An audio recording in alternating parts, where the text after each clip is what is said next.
On this slide, we're talking about when it comes to animal and care, and it points to how important permits are as they certify that those taking care of vulnerable animals will stick to the best possible care customs.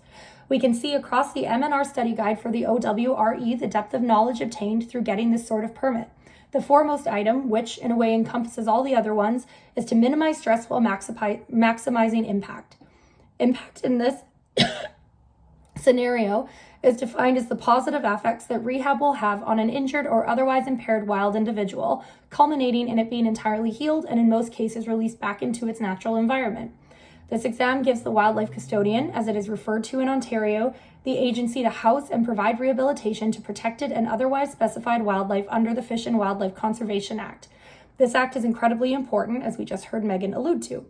Housing must achieve the specific measurements needed for each species while ensuring the appropriate enrichment and escape-preventing measures are also taken into consideration. Pre-release behavioral training and physiological welfare must hit a certain height before release is allowed, and the environment into which an animal is released has to adhere to very specific guidelines, such as the distance from the area found and/or the vegetative composition.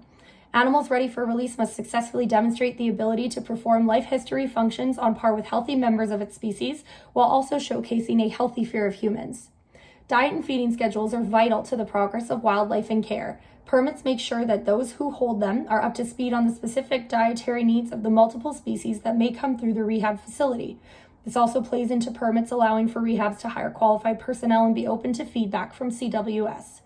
Medical practice in wildlife rehabilitation is imperative to keep track of, not only for the individual welfare of animals being rehabilitated, but also for the sake of future research into effective techniques, as well as wildlife behavior and physiology.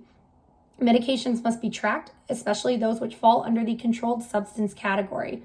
Surgeries are extremely invasive procedures and must be approached with certainty that they are necessary and that rehab facilities will be able to support recovery post-op with the resources they have on hand.